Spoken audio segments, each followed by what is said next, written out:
folks, today we have something that's been years and years and years in the making, something I've been anxiously awaiting for since, the year 2000.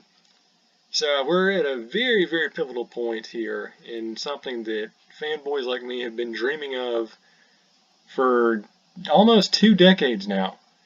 Ladies and gentlemen, we are on the verge of the return of Monstervision. And this is going to be a pretty long video because I have a whole bunch of stuff to say, but the general idea here is that there's a cable company called Shudder. To be honest with you, I've heard of them before, but I've never actually seen the channel or their programming. I'm not really sure how many markets they're in, but they probably got a pretty good penetration out there in television land.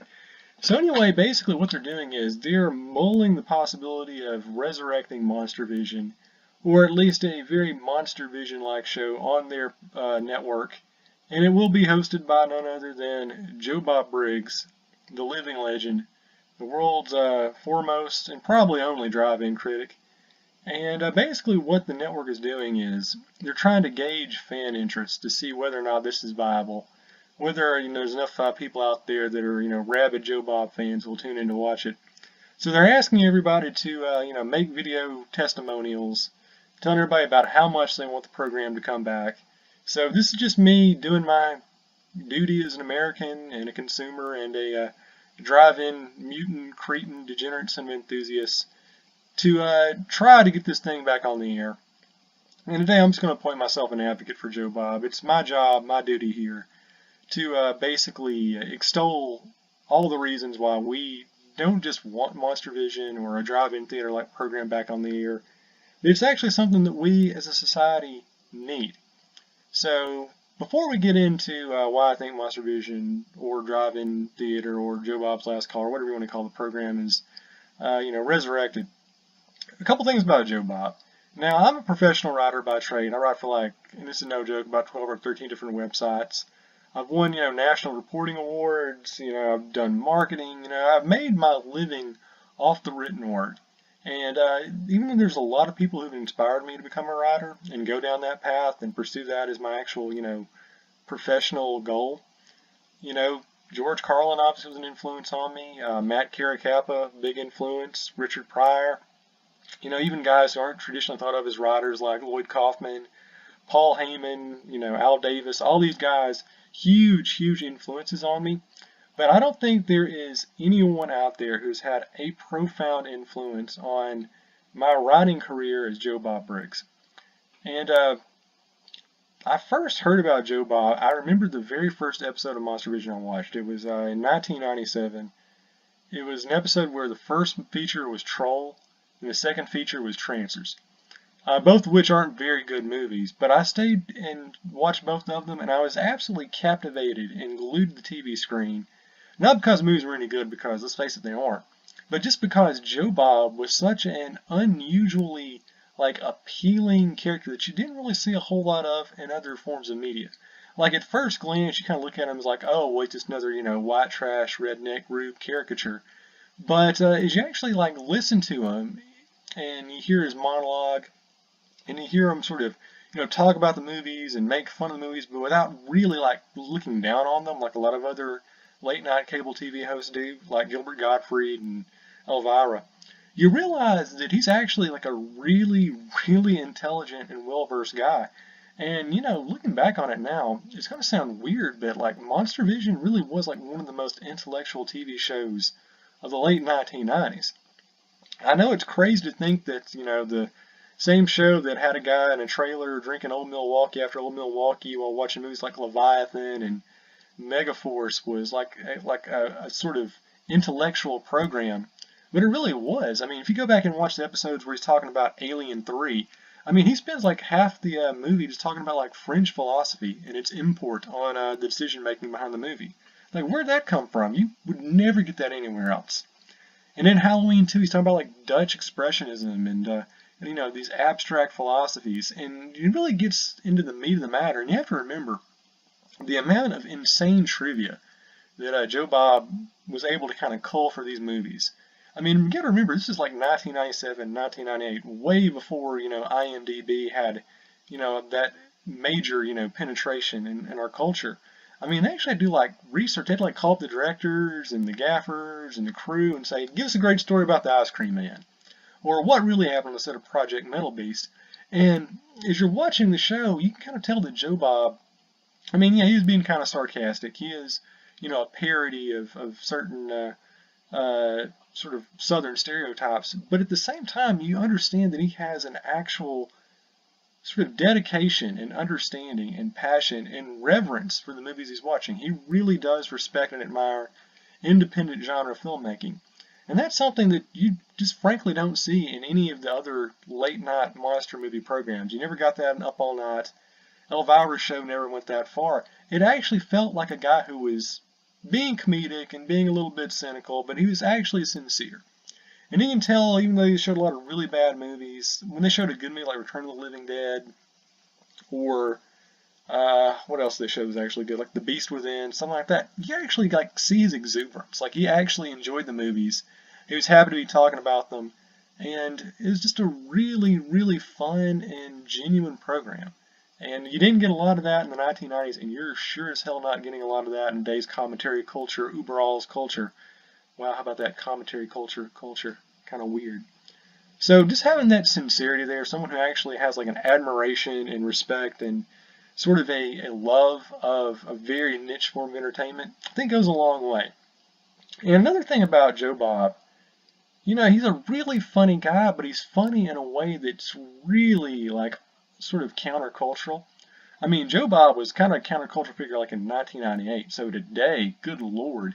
I mean, a lot of people only know Joe Bob as the host of Monstervision, but the fact of the matter is the guy is a fantastic writer, and once again, he's probably my biggest influence as a writer, getting in the craft, because I read Joe Bob Goes Back to the Drive-In when I was like in the 8th grade, and I absolutely just fell in love with his writing style.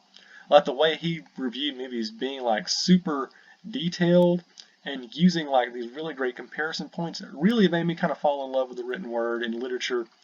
And I remember back in the day when he first started his website, where he had like the B-movie capsule reviews, where it was just like hundreds upon hundreds of movie reviews. I would just stay up all night reading them, like, okay, here's the entry for Abducted 2. Oh, here's the drive-in totals.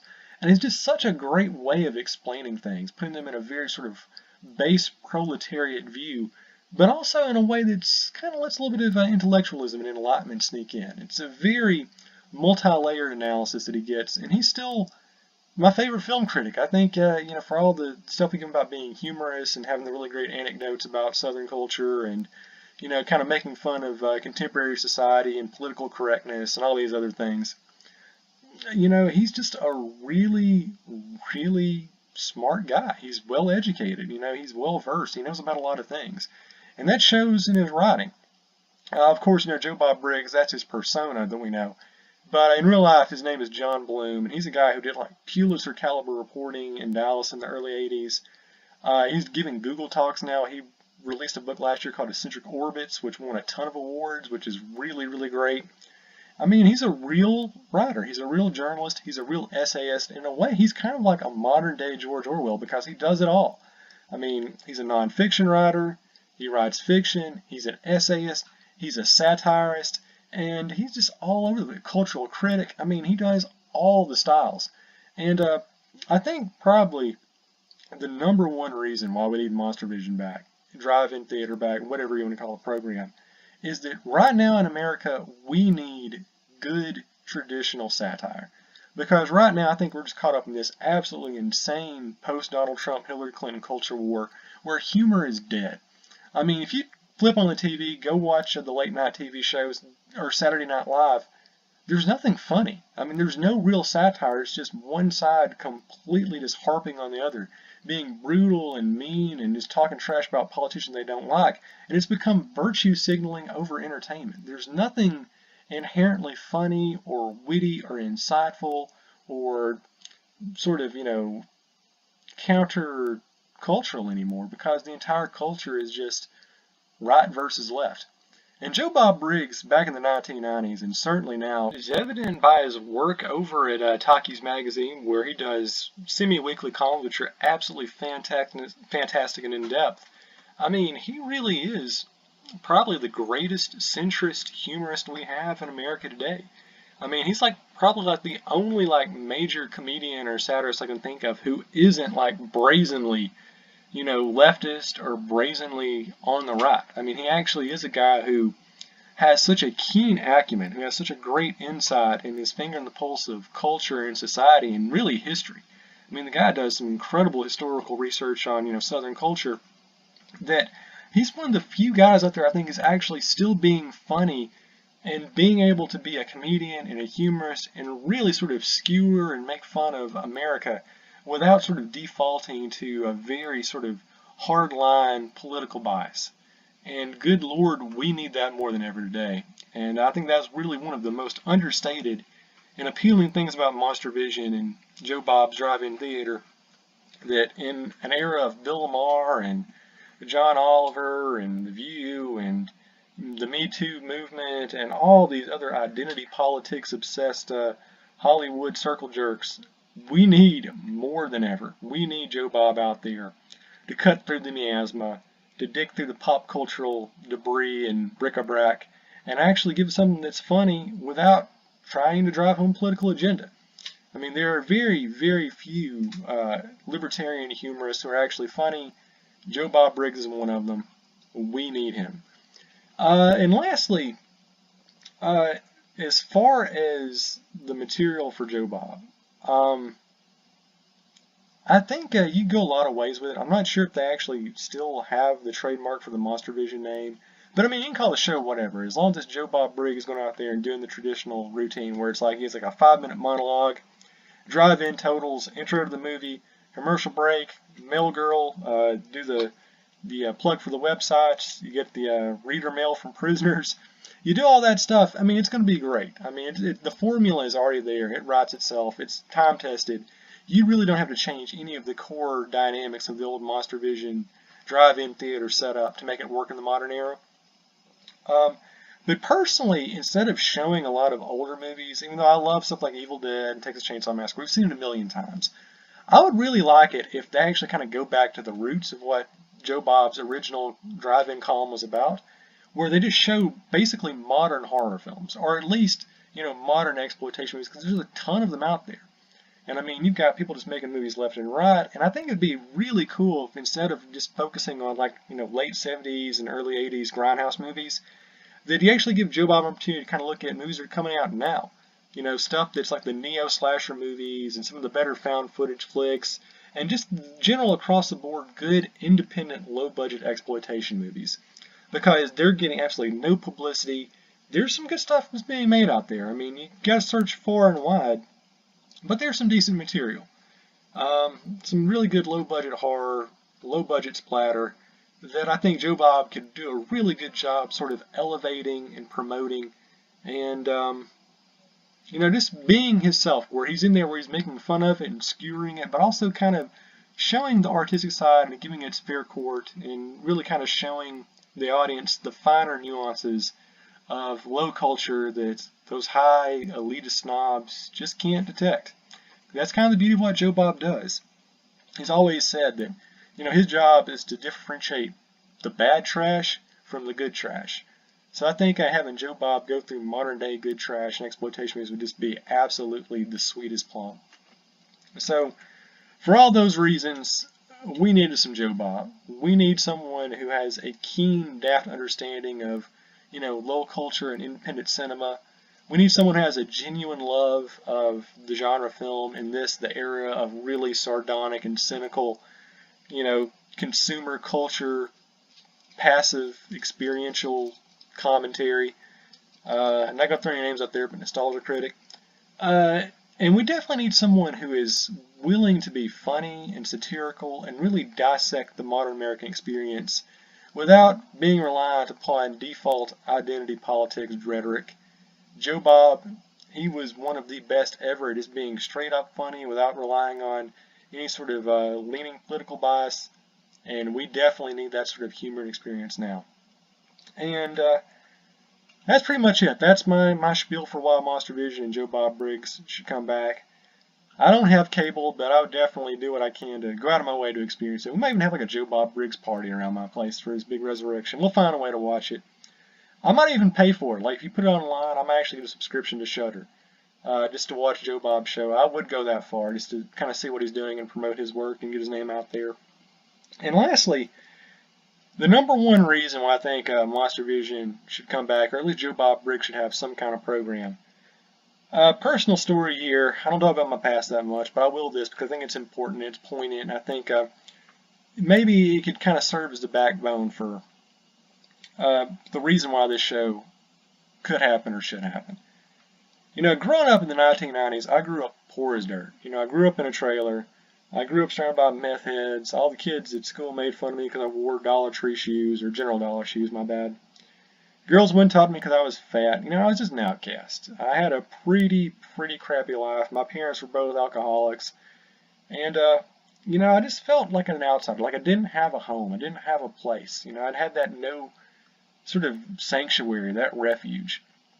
And for me, one of the things that I look forward to each and every week, no matter how bad school was, no matter how bad the home life was, I knew that no matter what, every Saturday night I would have my 6-pack of Dr. Check knockoff Dr. Pepper, and at midnight a TNT or 1 in the morning or whenever, I would get to watch at least 2 hours, sometimes 4, sometimes 6 hours, as in the case with the Friday the 13th marathon. And I could just forget all of my problems, and I could just watch Joe Bob Briggs and laugh my ass off and take notes and really kind of get interested in more esoteric cinema and really more esoteric worldviews, getting into philosophy and sociology. And, you know, when you're watching Monstervision, you go back, he can show a movie like Waxwork, and somehow he goes off on this rant about Civil War literature and actually makes you interested in Civil War literature. I mean, it's going to sound weird, but in a way, Monstervision was one of the more enlightening and educational experiences of my childhood. And it got me into writing, and it got me really into satire and humor and parody and cultural writing. And for that, I'm always going to be appreciative of you, Joe Bob. And if Joe Bob gets his platform today, who knows? Maybe he'll inspire another generation of kids to go out there and, you know, study the art of independent filmmaking and juvenilean satire and just look at the world through a more humorous lens. And that, in a nutshell, a 20-minute nutshell, but a nutshell nonetheless, is why Shudder, you need to bring back Monstervision, and you need to give Joe Bob Briggs the platform he rightly deserves. We're tearing the heart out of Saturday night. Tearing the heart out of Saturday night.